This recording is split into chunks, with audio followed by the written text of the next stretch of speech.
Hello everybody and welcome back to the Clueless Collective podcast. This totally isn't the second time we've done it, and it's definitely working now, right? Right? It's definitely working now. It's gone live. That's good. That's good. Yep, sure. Okay, so there we go. Thank God. Okay, it's working. It's working. Okay, so this week it's a bit of a weird one because we haven't really been here. So, yeah. So as you know who all of us are. We got me. We got Revan. We got Dawn. Say hi, everybody. They can see your faces now. Hi, everybody. Hi, everybody. Wow. Okay. Okay, that's good. Right. Everyone can see us. Cool. Success was had. Success was had. Nice. It seems to be fine. Yeah. Right, so Not this quite week sure.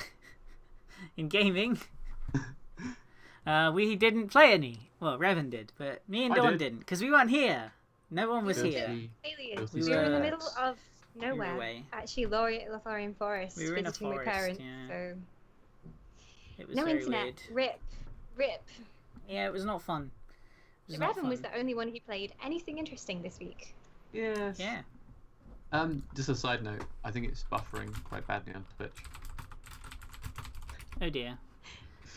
just to mention.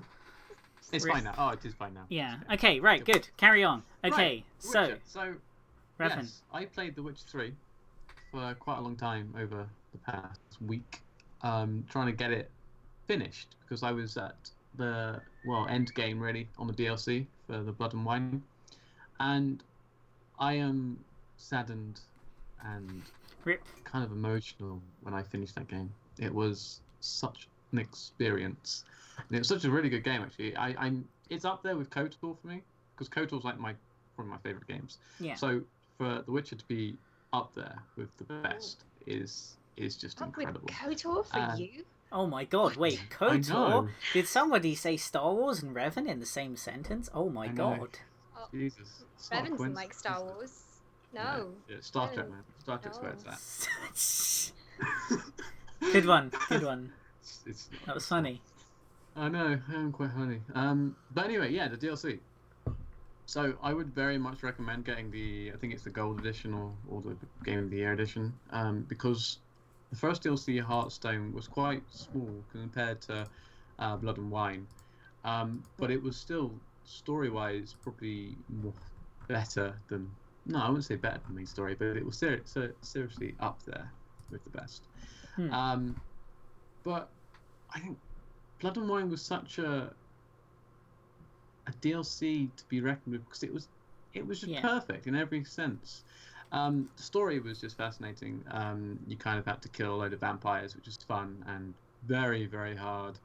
I was raging at the end when I had to kill the certain boss at the end. I heard some of that. It was quite I also raging. heard some of that. It was quite We funny. were on Discord and it was The classic button mashing of The Witcher. just couldn't do it. I was stupidly unprepared, and yeah, I was terrible at it. But at the end, it was a really good send off for the series. I really hope they do something else with it, but I don't think they will. There was amazing Easter eggs in the main game and in the DLCs. Anything from Monty Python to the Fables and stuff like that. So yeah, I do recommend playing it, and I'm definitely going to play it all over again. So that's good. It's just. I it's still the best haven't game played in this- it. You really need to. I mean, I know you don't like kind of that sort of RPG where you're a strict character. Yeah, I'm more of a fan of RPGs where I can play, me rather than being told I am this character. Just because I find it a bit more relatable when I'm playing as a character I've created or something that I've decided instead of being told you are this person, this is your history, this is what you're going to do. Yeah. It's They're a little able bit to harder really for me. tailor the story then. If they can say this is you, then they can take you on a real story experience, which I think is the difference with something like Witcher. But Yeah. And I think Geralt is the type of character that you can actually relate to a little bit and actually like in a sense, because he does not give a shit about He's anything. so sassy. He's very funny. I'm gonna just do my own thing, and if you don't like it, well, go fuck yourself, basically. Yeah. Because he has the power. But it's you should play it sometime. I mean, you really should. I want to play through The Witcher 2 first before I touch The Witcher 3, because although they're very different games, I played The Witcher 1 and I got so far and then I just didn't like it. I never liked the combat in Witcher 1. No, it was but awful. The Witcher 2, it seems to be better, so I just have to get round to playing it. I think I have it installed, in fact. I just haven't had the time. But even if you don't play The Witcher 2, you can get into The Witcher 3 and it kind of doesn't matter as such, but you kind of do need to know kind of the end bit. Yeah. I hadn't played any of the Witcher series, and I played Witcher 3, and it kind of gives you a little introduction. I would have liked to know a bit more about the characters themselves, because the three main witches were in the first bit, and I was like, who are these guys? What? So-and-so's daughter? Who is that? And then it gets a bit confusing, but yeah, I will play more of the Witches. I mean, the books are there as well for like the lore of the world. It's just you'd have to have read them. But yeah. Or watch the movie. Oh, there is a movie. Don't say that. I mean, you could. Ever. Okay. But yeah, and what else have you been up to this week, Rowan? God, what have I been up to? A lot of Overwatch, a lot of Minecraft, and I did mod the shit out of Oblivion and Skyrim. That's a good man. That's a good man. Well, I kind of didn't touch Oblivion after I modded it because and I went back to Skyrim. Skyrim is just a bit easier to get into, I find. Oh, it is. Than I Oblivion. didn't quite like the starting bit of Oblivion. I couldn't just go and do things as much as I'd like to, but even though it's open world, I didn't know what I was doing. But in Skyrim, because I've played it before, maybe I've done something else. But yes, I've modded that, and I'm really liking it. So I'm gonna just complete it all over again. Best way to play Skyrim. I know. I need to. I want to get back into the Brotherhood. Dark Brotherhood. Yeah. Dark Brotherhood. That's it. I was thinking about Fallout then, because they have the similar guys. So I want to get on and do their quest line a bit more as well. But like Kilpon said, I have been playing Shell Shock with him, so I just want to mention. You want to make sure you get quite that a in fun there. little game. Yeah. But did you do the classic with Skyrim? You spent more time modding it than you did actually playing it. No. That's interesting. No, because I'm quite good at mods now, because I kind of.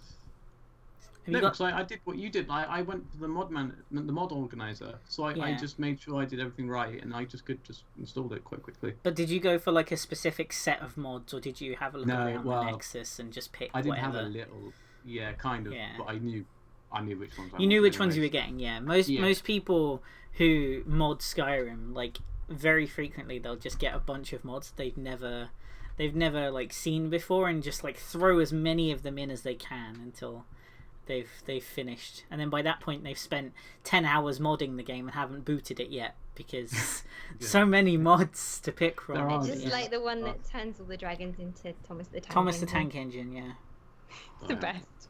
You got to get that one. It is. But yeah, so that was our week in gaming, and by ours we mean Revan's. Yeah, next up is the Kickstarter spotlight of this week, which is Dual Universe.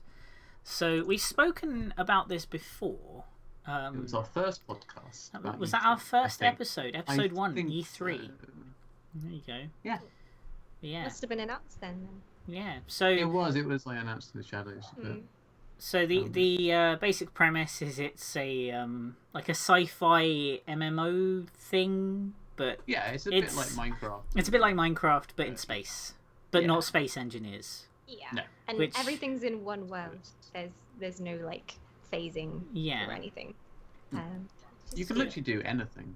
Become a trader. That's good. That's good. Build things, and it's an interesting concept, and I really hope that it gets the backing that it should do. Yeah, so I think I am going to put it in chat. Yeah, go for it. Hopefully, it's not another No Man's Sky. Oh, you had to do it. Sky. You had to do it, didn't you? I mean, they are promising a lot, but it seems like they're a bigger company and they've got, a few more resources to actually make it happen. But I mean, No Man's Sky wasn't bad. We talked about this. But they're trying to do some of the same kind of things. You know, the no load screens when you're entering new zones kind of thing, and you can build anything you want to. That was like Minecraft and Star No Man's Sky together. Yeah. Star Citizen is very similar in the regards of like no load screens, so it'll be interesting. I remember speaking about this before, so yeah, I would definitely agree. Also, Robin, you put that in the Beam chat. I did, yeah. You didn't put it in the Twitch. You can build anything. Yeah, I put it in Twitch chat as well. Bit of a Minecraft influence there as well. Yeah. Yes. Yeah. It's it looks good. I think we need more space games. I like space games, but I find a lot of space games. I find a lot of space games what I like, which is the problem. Like they're very restrictive. It's either an RTS that you can't get into, or an MMO RPG that has a ridiculously steep learning curve. Yeah, that's why I never really got You always into want Eve something or anything. Yeah, see, like I've played Eve and it was great, except for there was no way I was ever going to compete with the big guys because they've been playing for like 10 years and they are miles ahead and they have more money than I imagine. But yeah, it'd be cool. Space games very serious. Oh yeah, you don't mess around in space games. Elite Dangerous. Ooh, oh god, yeah. Space games, serious business. Serious. Anyway, let's move on. And now's a good time to remind everybody that this is being dual streamed to Beam as well. So if you guys want to see us with basically no stream delay and get the answers to your questions straight away, you can check that out over on Beam. The link is beam.pro/ashengaming, so if you want to look there, you can. We can see both chats at the same time, so don't worry if you ask a question, it will be seen. The giveaway will apply to both chats as well later on, so you can go check that out. And yeah. So, moving on, we have gaming news. Yes, gaming news. Gaming news. So we've had some interesting announcements, mostly from Sony this month. And yeah, so the PlayStation Pro and the PlayStation Pro Slim, is it? Or is it just the PlayStation Slim? No, it's just the PS4 Slim, Pro, sorry. And PS4 Pro PS4 Slim and then Slim. The PS Pro.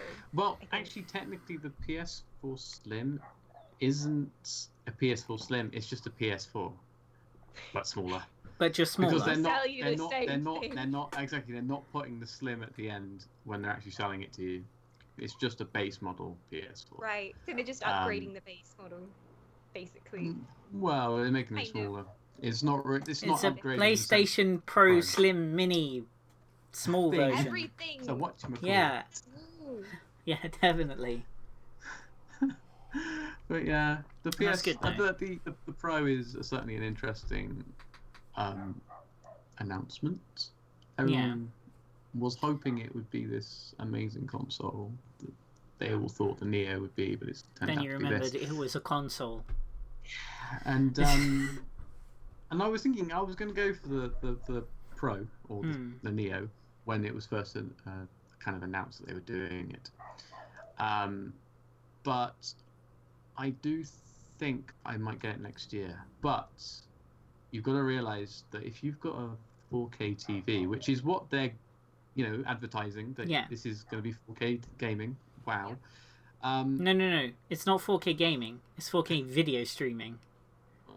There's not even 4K gaming. They still don't. They said it was 4K gaming, right? Yeah, they said a lot of things that haven't happened. Welcome to games development. This is the problem. They advertise 4K, but it's not 4K gaming. It's 1080p upscaled and 4K video watching.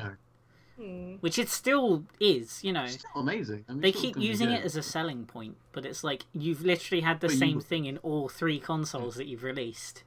So it's literally just slightly upgraded hardware, right? Mm-hmm. Yes. Yeah, it's pretty. And how much of a price difference are they putting on it? Because I haven't seen the final prices for it. I don't know if they released them or not. It's probably close to $400 or something like that. Yeah, so the Pro is about £349 English pounds, or $399. I think the Slim is about $299 or something like that. Yeah, or $250. Okay, that's not bad. That's not bad. It's not. I would, if you want just a PS4, just get the Slim. But if you do want the kind of upgraded version, which you Blu-ray version.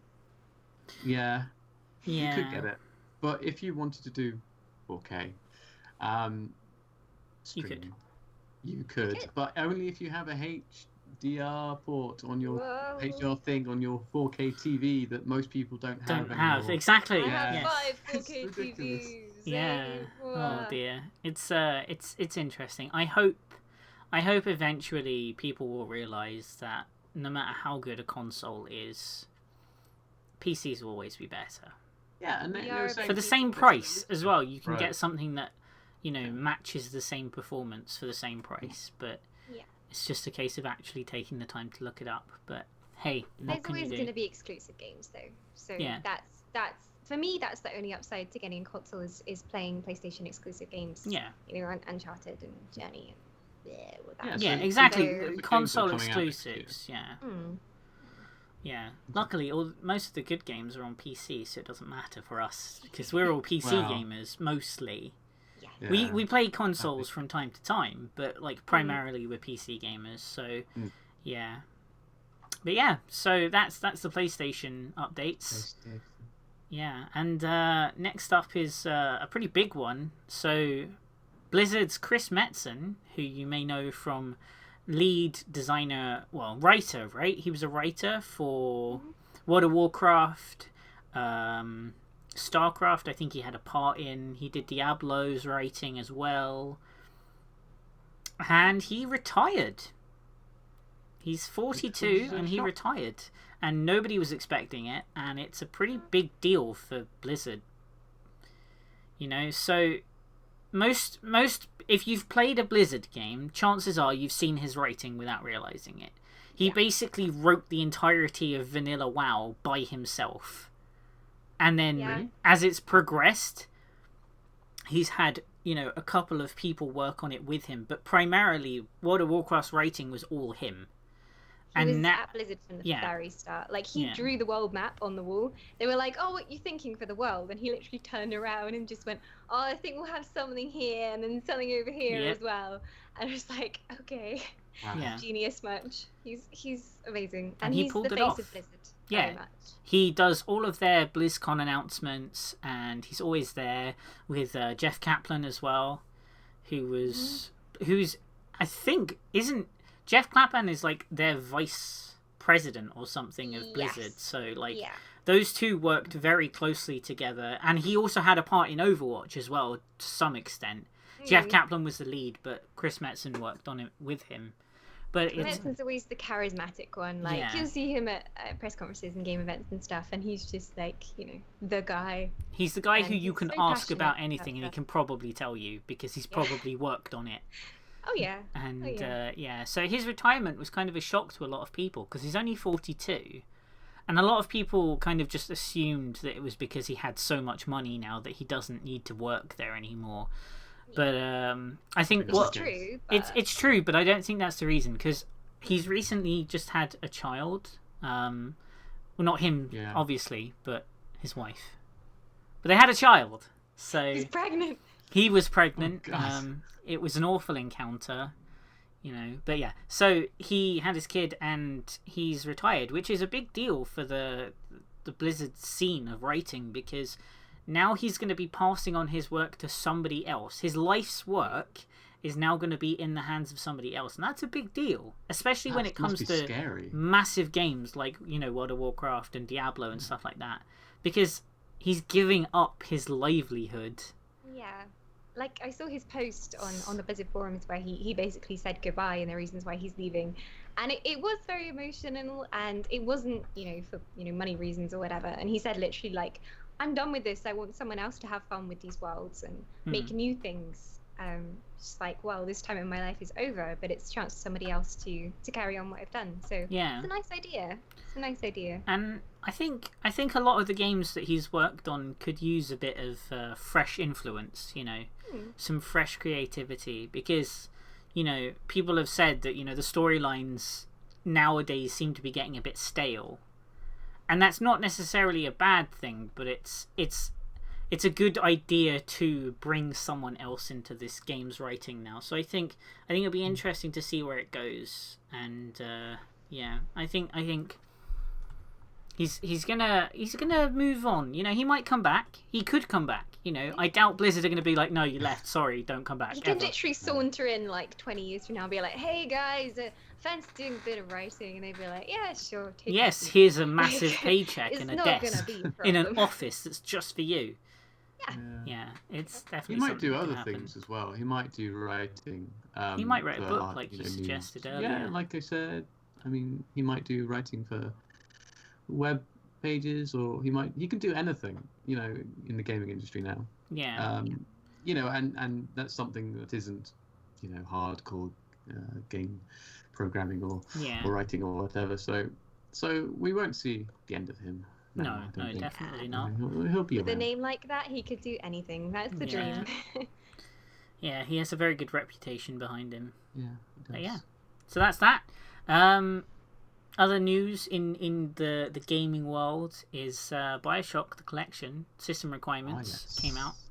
And Dawn is very happy about that because she loves the Bioshock series. I do. I very much do. Very, very much. Yeah, I very much enjoyed Bioshock Infinite. Because I never played the original games. I only played Infinite, and I have to say, it was it's one of the only games where I've gone back after I finished it and played it again.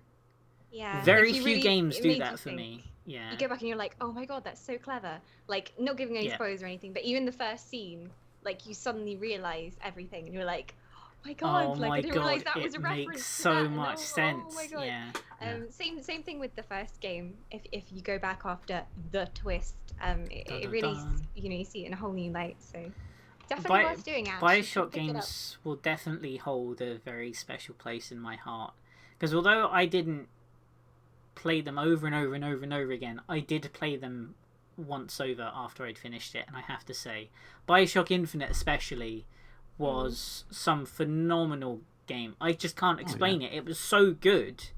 I'd argue that it's on like the level of The Witcher. It's very well written. The storyline is easy to follow, but it captures you very easily, and you end up losing track of time when you're playing it.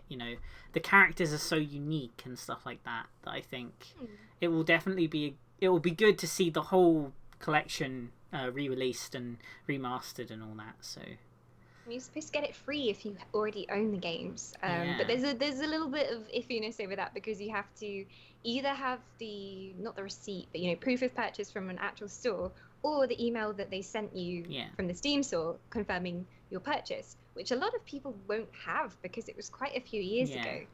I don't know, how they're dealing with that. If you got it through Windows, if that's the issue there. It's if they got them through Steam, then it will be automatically added.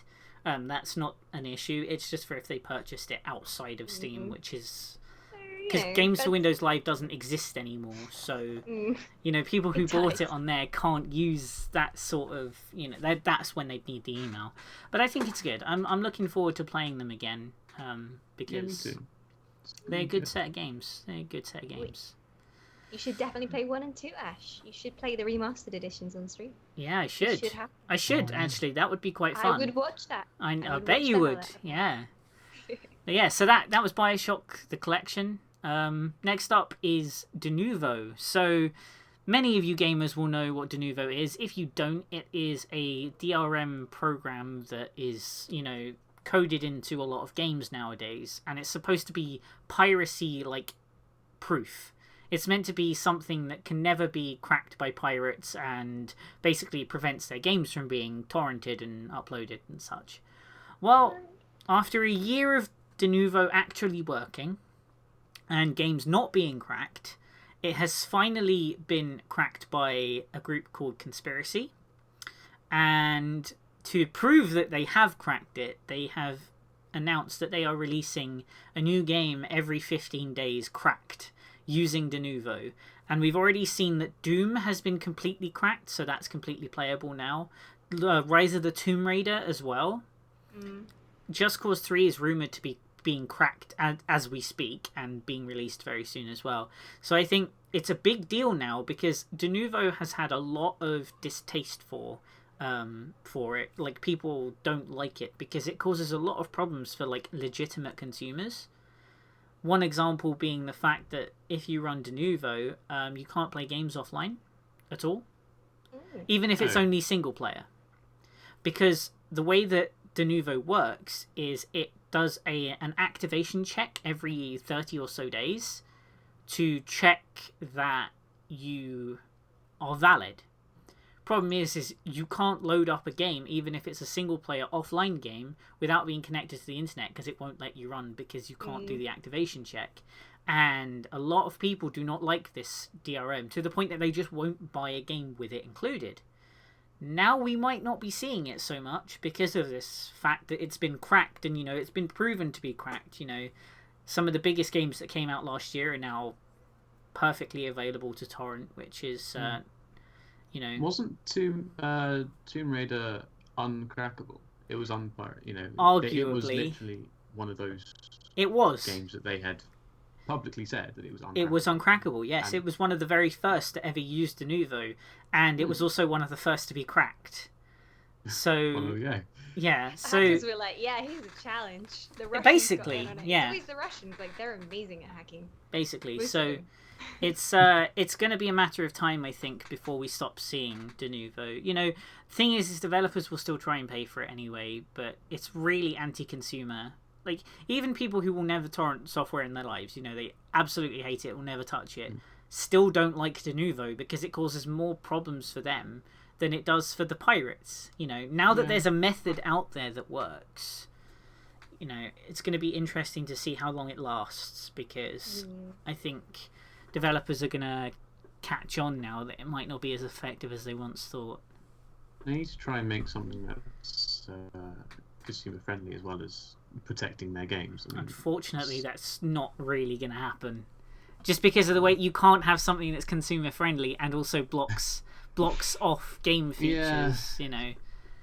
It's they tried it. Denuvo was meant to be the new thing that did everything right, and this just isn't it.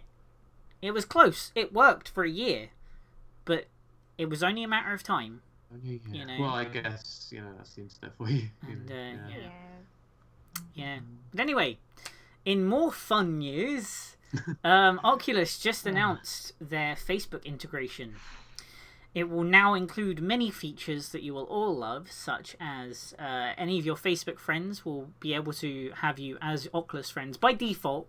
There's no option for that. So if you're friends with anyone on Facebook and they also own an Oculus, you'll automatically become friends with them on Oculus, whether you wanted to or not. Any of your Facebook friends can now see your real name, and your real name from Facebook will be tied to your Oculus account. So people will be able to see your real name through Oculus if they're your friends on Facebook. And not only that, but it explicitly states that it will ignore your real name preferences. So if you have it say you don't want your real name to be displayed on Oculus when you're playing Oculus games and stuff like that, that doesn't count for if you're Facebook friends with anyone. They'll get your real name whether you want it or not, because it specifically says this will ignore your real name privacy settings and show it to anybody who's your friend on Facebook. Yep. Yeah, so it's currently opt-in. It's opt-in, however, it's only a matter of time because it's Facebook until it's mandatory. And rip Rift, basically. I don't get it. The whole point of gaming is, anonymity and just doing something different from every day. Getting out of that kind of Facebook zone. The problem is it's a good example is the Minecraft thing, right? When Oculus first came out, they said we're never going to take money from a big company. We're never going to sell out and make our software hard to find, or we're never going to make our hardware completely expensive. And then Minecraft, Notch from Minecraft, suggested that he would like to, partner with Oculus and make Minecraft for the Rift. And then Facebook bought them out, and he immediately said no, straight away. Wasn't interested, because he doesn't like Facebook as a company, right? A lot of people don't. Clever man. Yeah. Now, when I found out initially that Oculus had been bought out by Facebook, I said I would never get one, regardless of how good they are, because I'm not going to support Facebook as a company. Okay. And then people kind of forgot that fact, and it was only a matter of time before this integration came along. But the way they've done it is we want all of your personal information. Did we mention we want to know everything about you? And so we can sell you stuff. Yeah, so we can sell you ads. And I'm waiting for the day they drop ads into the Oculus, like as in you'll be playing a game and an ad will show up. I'm waiting for it to happen, because knowing Facebook, it probably will. Like Oculus ads, something that goes all around and sparkles. Yeah. And says, bye. Yeah, exactly. Bye. And it's like, I can't understand. I would rather pay extra for a Vive and have something that's actually decent than the Oculus. And the thing is the Oculus already had a really bad reputation, because they said, it will be a really decent price, easy to buy. It'll be around the $200 mark. The official released version that they've announced that consumers as a bulk can buy, so mass production, the first mass production unit, $400, twice what they said it would be. Same price as a console. Yeah. Really. Yep.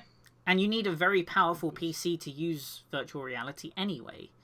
And so it was just a matter of time for this to happen, But Facebook, money. Facebook, all about that money.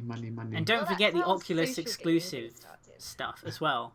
VR games from the Oculus were supposed to be, not exclusive, so you could play them on the Vive as well. Yeah, no, there are exclusive Oculus games as well. Money. Yeah, exactly. It's all about the money. And unfortunately, that's just how it works. But hey, we're gonna... It's a shame. Yeah, go on.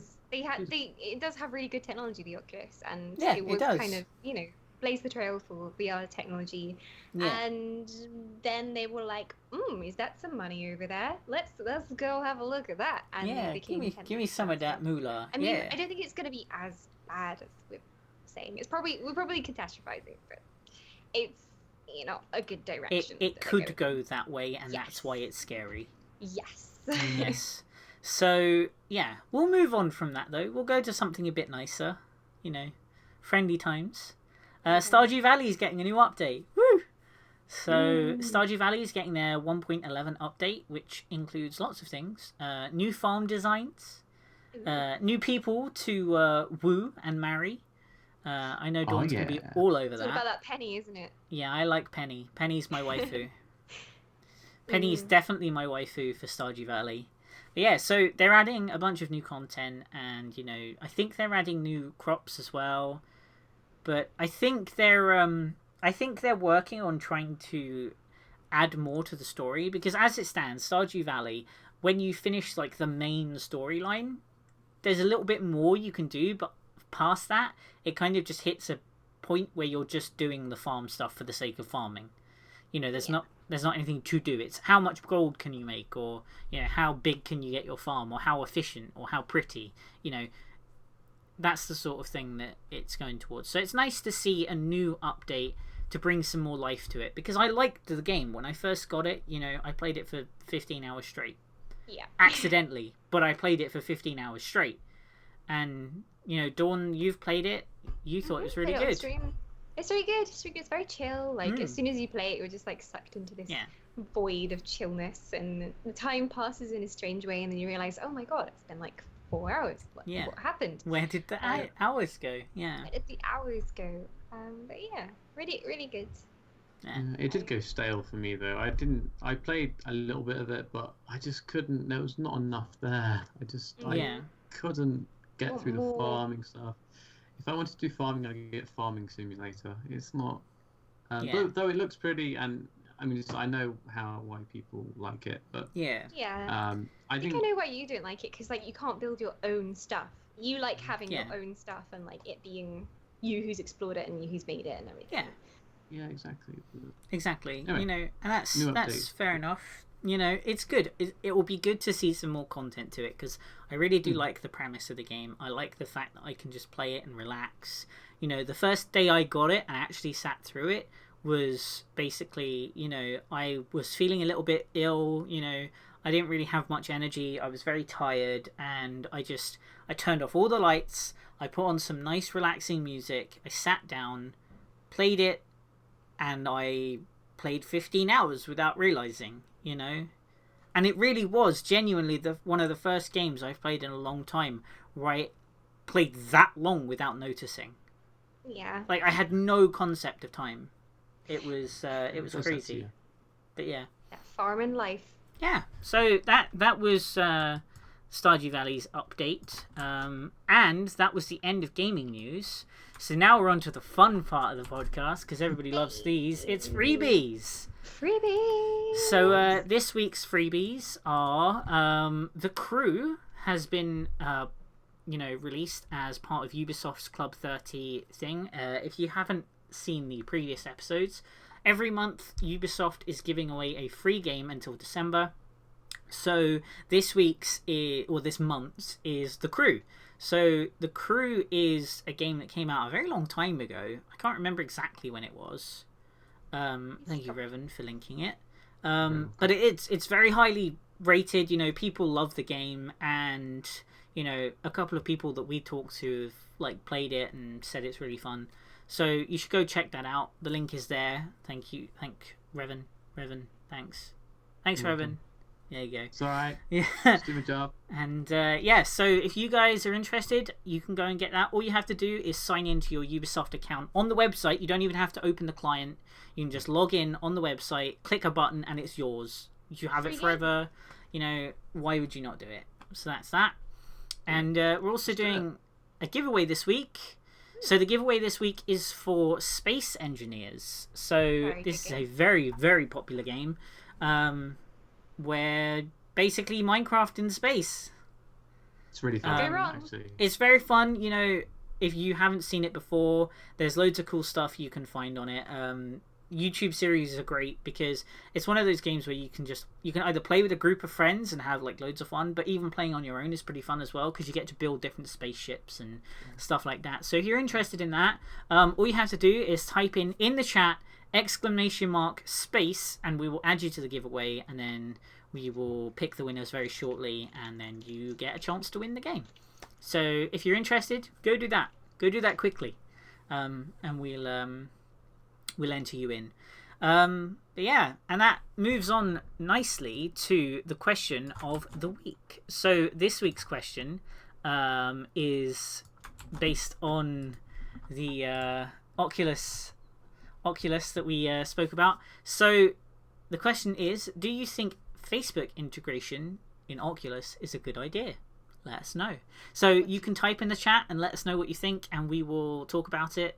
So feel free to go ahead and post what you think, and we will discuss it amongst ourselves, and we will talk about your opinions as well. So this is the best part of the podcast, to get your voice in and let us know what you think. So yeah, you guys. Yeah, let Tell us in. Your opinions. Let the people decide. Yeah. Go. Be free. Go. Be free. Speak your mind. Yeah. So Zio says definitely not. Facebook is shite. I mean, well, you gotta be straight about it. I mean, I can't disagree. I've never been a fan of Facebook, to be honest, but unfortunately a lot of people use Facebook as the only way they talk to people, so it's kind of hard to just like delete your account and stuff like that.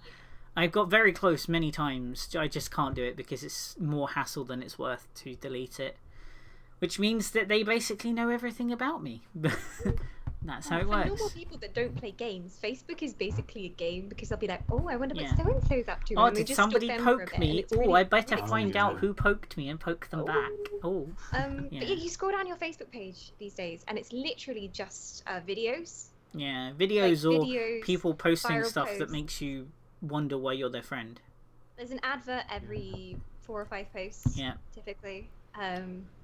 It's to help this small child. Oh yeah, one like equals one pound, and one share equals one prayer. You know. It's really funny because I'm a girl within a certain age range. I get condoms and then girly stuff and shoes and makeup, and then because I've liked gaming pages, I get play this MMO. You know the ones where you get the ones girl and it's like join me. And all of the in-game content is like literally rips of other games, and the screenshot is like using World of Warcraft's freaking portraits or something. Yeah.